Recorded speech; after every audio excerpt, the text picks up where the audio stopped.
Hay algo que probablemente nunca te has atrevido a decirte en voz alta, que ya lo has visto antes. La misma persona, con diferente cara. El mismo trabajo, con diferente nombre. La misma pelea, con diferentes palabras. La misma historia. Otra vez. Y lo peor no es que te pase. Lo peor es que en algún lugar dentro de ti, en ese lugar que prefieres no mirar, ya sabías que iba a terminar así. Lo sentiste desde el principio. Esa pequeña voz que te dijo, espera, algo no está bien, y no la escuchaste, y aún así entraste. Eso no es mala suerte. Eso no es que el mundo está en tu contra. Eso no es que las personas buenas siempre terminan solas, o que tú simplemente no naciste para ciertas cosas. Eso es un patrón, y los patrones no mienten. Carl Jung, uno de los psicólogos más importantes del siglo XX, dijo algo que cambió la forma en que entendemos el sufrimiento humano. Hasta que no hagas consciente lo inconsciente, dirigirá tu vida y lo llamarás destino. Hoy vamos a hablar de ese destino que en realidad no es destino, de por qué sigues eligiendo lo mismo sin darte cuenta de que estás eligiendo, de por qué el problema no está afuera, nunca estuvo afuera, y de qué hacer cuando finalmente tienes el valor de mirarlo de frente. Esto no va a ser cómodo, pero si llegaste hasta aquí, alguna parte de ti ya está lista. Parte 1. El patrón que no puedes ver. Piensa en la última vez que algo salió mal. Una relación que empezó con todo y terminó en silencio. Una amistad que se fue desgastando hasta que ya no quedó nada. Un trabajo al que le diste todo y que te devolvió indiferencia.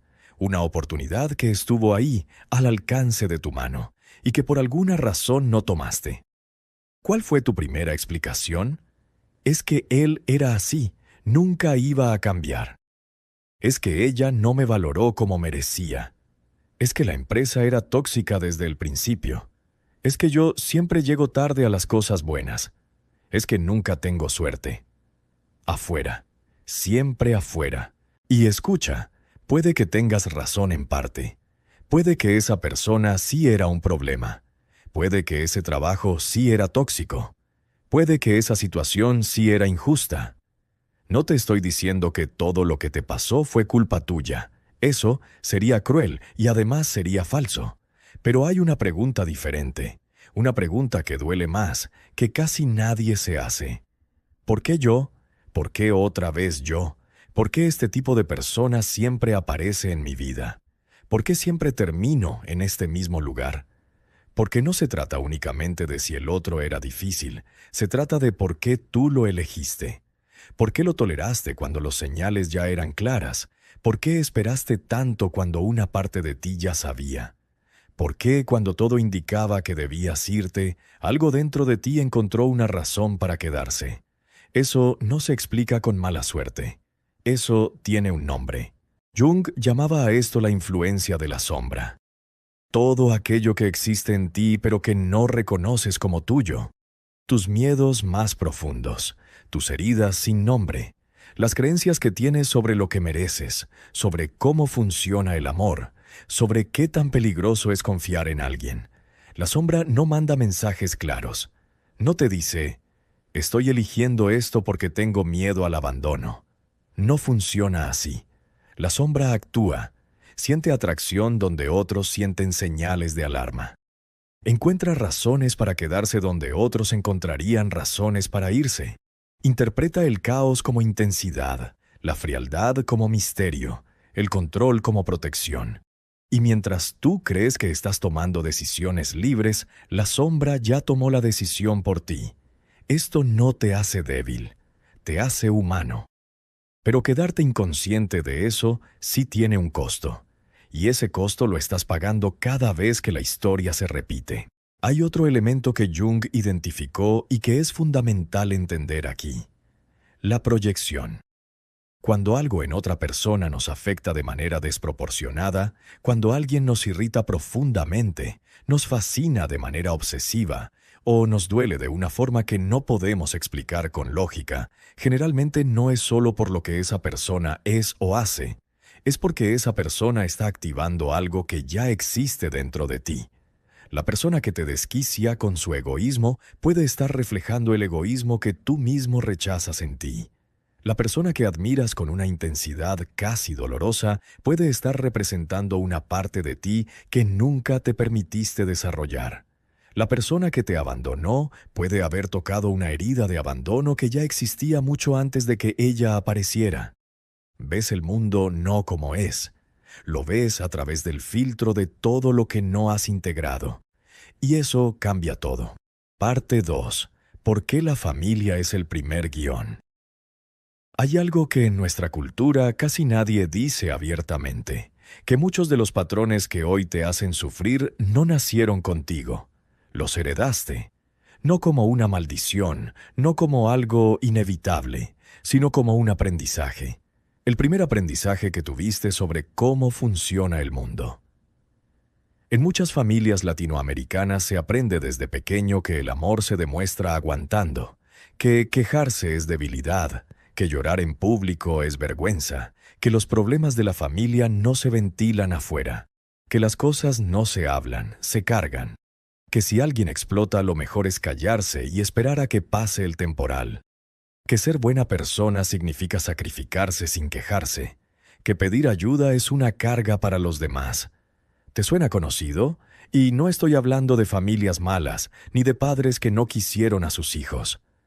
Estoy hablando de familias normales, de personas que hicieron lo mejor que pudieron con lo que tenían, que repitieron los mismos patrones que sus propios padres les enseñaron, porque nadie les enseñó otra forma. Ese es el punto. Nadie te enseñó explícitamente estas cosas. No hubo una clase donde alguien te dijera: el amor duele, hay que ganárselo, mantén la calma aunque estés destruido por dentro. Lo absorbiste. En los silencios de la mesa, en la manera en que tu madre se tragaba las lágrimas, en la manera en que tu padre nunca pedía perdón pero al día siguiente actuaba como si nada, en la tensión que aprendiste a leer en el ambiente antes de que alguien dijera una sola palabra. Y eso que aprendiste de niño, ese mapa emocional que construiste para sobrevivir en tu familia, se convirtió en tu definición de lo normal. Y lo normal, aunque duela, se siente como hogar. Aquí está la parte que más cuesta aceptar. No elegimos conscientemente repetir lo que vivimos de niños, pero nuestro sistema nervioso, nuestro cuerpo, nuestra psique más profunda, busca lo familiar. Porque lo familiar, aunque sea doloroso, es predecible. Y lo predecible, aunque sea difícil, se siente más seguro que lo desconocido. Por eso terminas eligiendo parejas que reproducen algo de lo que viviste. No necesariamente en la forma, sino en la sensación, esa tensión familiar, esa distancia conocida, ese esfuerzo constante de ganarse algo que debería ser gratuito. Jung, y después de él otros como John Bowlby con la teoría del apego, identificaron que los patrones relacionales que desarrollamos en la infancia se convierten en plantillas inconscientes que usamos para navegar todas nuestras relaciones adultas. No buscas simplemente amor, buscas resolución, buscas terminar la historia que quedó incompleta, demostrarle al niño que fuiste que esta vez sí va a funcionar, que esta vez sí vas a ser suficiente, que esta vez no te van a dejar. Pero esa resolución nunca llega, no porque estés roto, sino porque estás buscando en el lugar equivocado. La herida no está en las relaciones que tienes hoy. La herida está en lo que aprendiste sobre ti mismo antes de tener palabras para explicarlo. Y nadie puede cerrar desde afuera una herida que está dentro. Nadie. Ni la pareja perfecta, ni el trabajo de tus sueños, ni el reconocimiento que tanto buscas, ni ninguna versión externa de lo que te faltó. Todo eso puede ser maravilloso, pero si la herida sigue abierta, encontrará la forma de infectar todo lo que tocas. Parte 3. La trampa del autoconocimiento a medias. Aquí viene la parte que más va a incomodar. Y te pido que te quedes, porque esto es exactamente lo que distingue a quienes realmente cambian de quienes pasan años hablando de cambio sin que nada se mueva de verdad. Muchos de los que están viendo este video ahora mismo no se consideran personas que repiten patrones. se consideran personas despiertas, personas que trabajan en sí mismas, que leen sobre psicología, que escuchan podcasts, que van a terapia o que al menos saben que deberían ir, que no son como los demás, que no se dejan manipular, que identifican las red flags, y aún así algo sigue sin funcionar. Aún así la misma sensación vuelve. Aún así, el mismo tipo de situación aparece disfrazada de algo nuevo. Aún así, en el momento crucial, terminan eligiendo lo mismo. ¿Por qué? Porque hay una diferencia enorme, una diferencia que lo cambia todo, entre entender algo en la cabeza y haberlo integrado en el cuerpo, en las decisiones, en los momentos en que más importa. Entre saber y ser. Puedes saber perfectamente que tu ex era tóxico, y aún así extrañarlo a las 2 de la mañana con una intensidad que no puedes explicar con ningún argumento racional. Puedes saber que mereces ser tratado bien, y aún así quedarte callado cuando alguien cruza un límite que dijiste que no ibas a cruzar. Puedes saber todo sobre apego ansioso. Puedes haber leído todos los libros y seguir revisando el teléfono cada 5 minutos esperando un mensaje que no llega. Puedes haberte prometido 1000 veces que no ibas a reaccionar así, y en el momento de la provocación, reaccionar exactamente igual que siempre. El conocimiento sin integración no es transformación. Es solo un escudo más elegante. Y a veces, ese escudo es más peligroso que no saber nada, porque te da la ilusión de que ya trabajaste en eso, porque te permite decir, yo ya sé por qué hago esto, sin que eso cambie absolutamente nada. Jung no creía en la fuerza de voluntad como herramienta principal de transformación. Creía en la conciencia real, no la intelectual.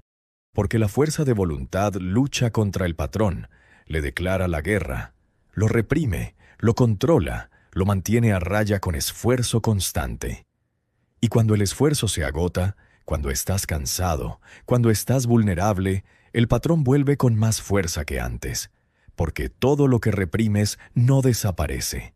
Solo busca otra salida. La conciencia funciona diferente. No lucha contra el patrón, lo ilumina, lo mira de frente, lo entiende desde adentro. Y cuando realmente entiendes desde dónde viene un patrón, cuando lo ves en su contexto completo, cuando dejas de juzgarlo y empiezas a escucharlo, algo cambia que no se puede forzar desde afuera.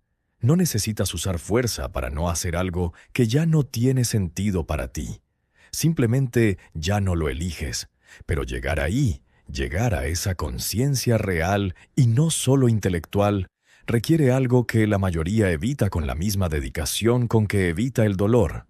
Mirar adentro, sin agenda, sin ir a buscar confirmación de lo que ya crees, sin el objetivo de encontrar a alguien a quien culpar, incluyéndote a ti mismo.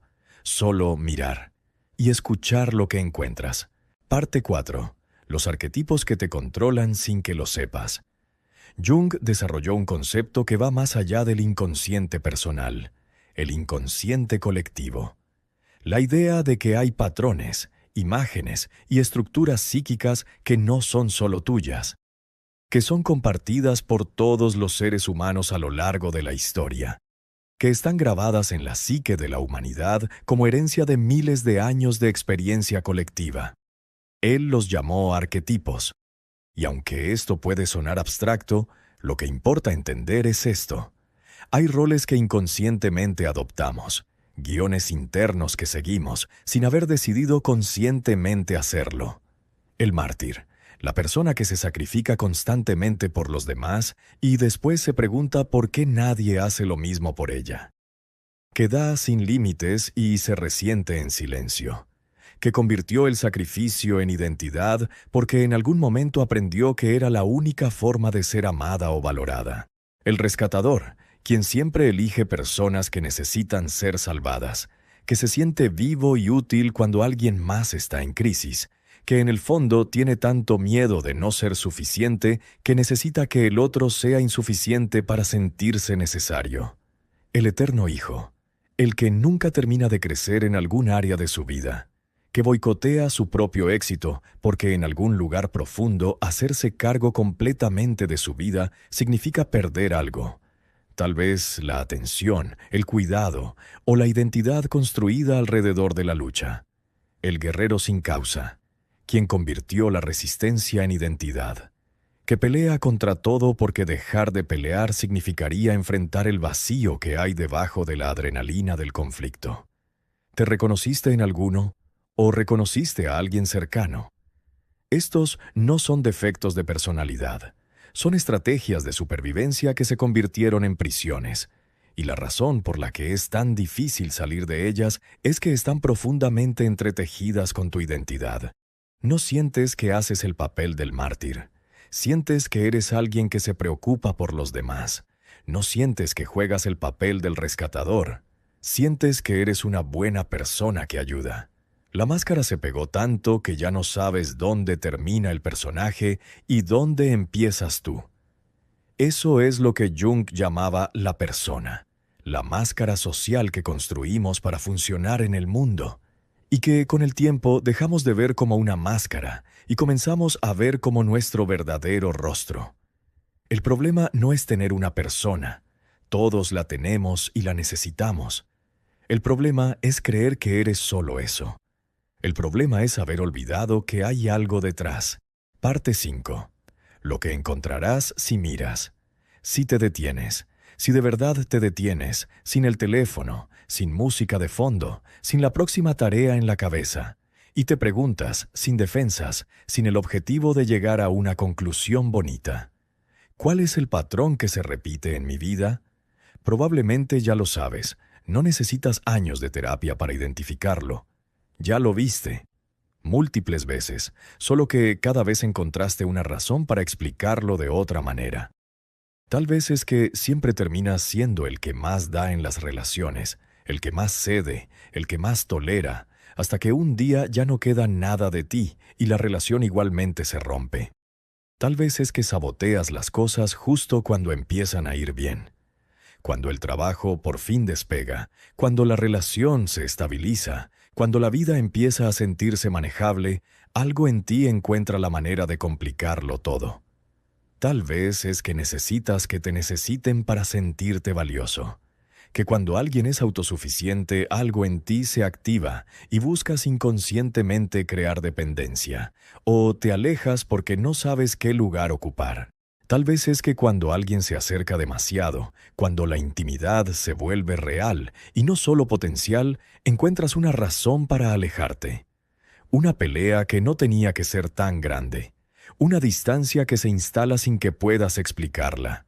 Sea lo que sea, ese patrón tiene una lógica que tiene más sentido de lo que crees. No es irracionalidad, no es autosabotaje caprichoso, es una respuesta.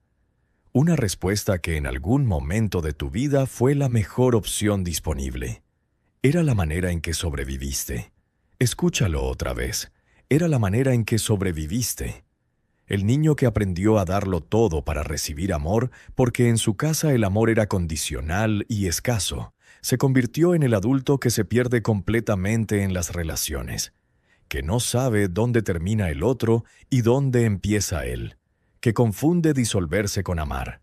El niño que aprendió que destacar genera envidia, que tener más que otros trae problemas, que el éxito es peligroso, se convirtió en el adulto que frena exactamente antes de llegar, que inconscientemente mantiene un techo sobre lo que se permite lograr.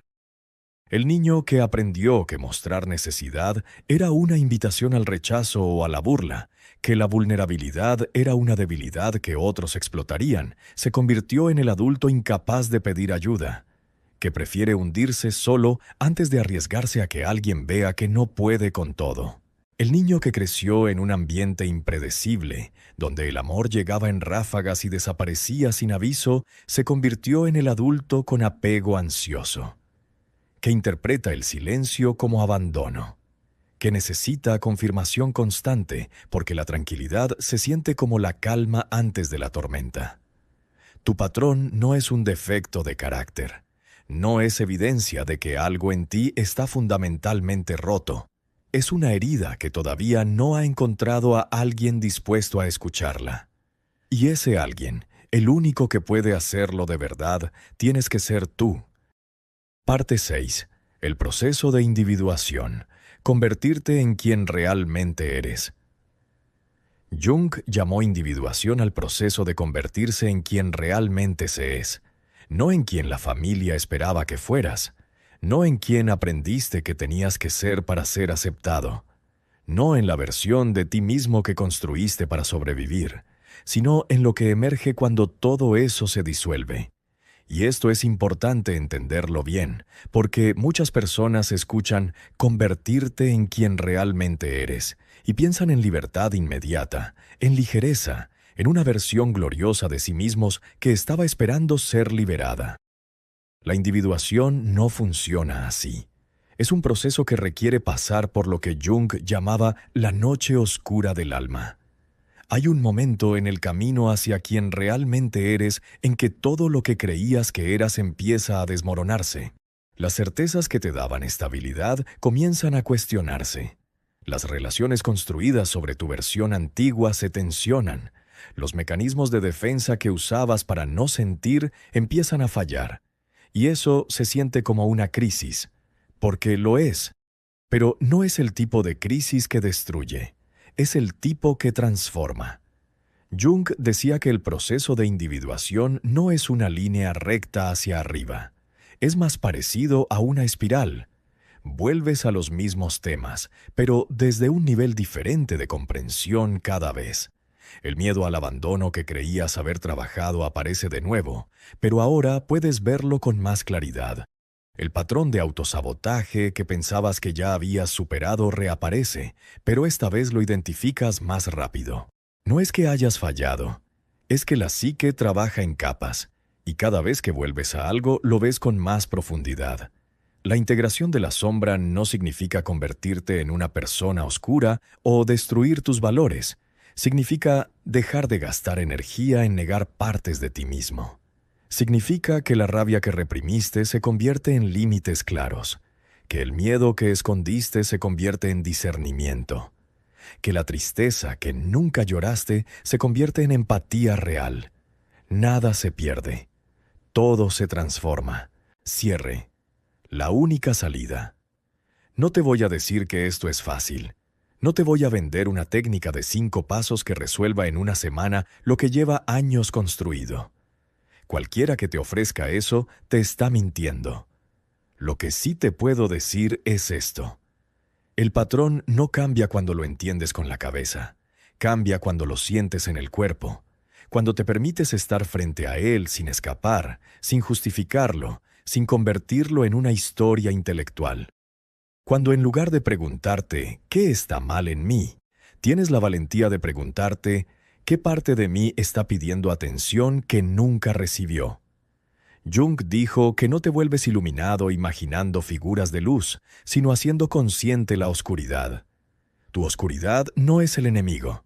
No es la prueba de que eres demasiado complicado, demasiado dañado, demasiado difícil de querer. Es el mapa hacia la versión de ti que todavía no conoces.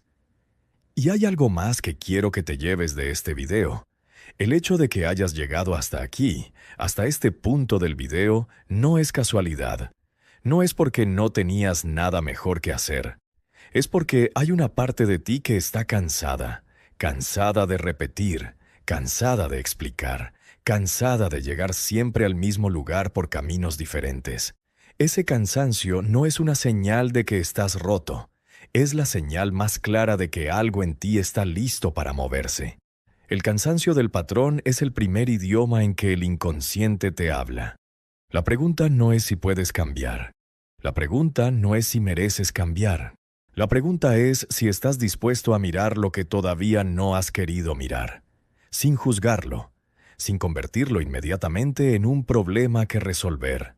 Solo mirarlo. Porque en ese acto de mirar, sin huir, sin defenderse, sin necesitar que lo que encuentras sea diferente a lo que es, comienza algo que ninguna técnica, ningún libro, ningún video puede darte desde afuera. Comienza el encuentro contigo mismo. Si algo de lo que dijimos hoy te tocó, si algo resonó de una manera que no puedes ignorar, escríbelo en los comentarios. No para mí, para ti, porque ponerlo en palabras ya es un acto de conciencia, ya es dar un paso. Y si conoces a alguien que necesita escuchar esto, compártelo. No como consejo, como un espejo. Nos vemos en el siguiente video. Esto apenas comienza. Gracias.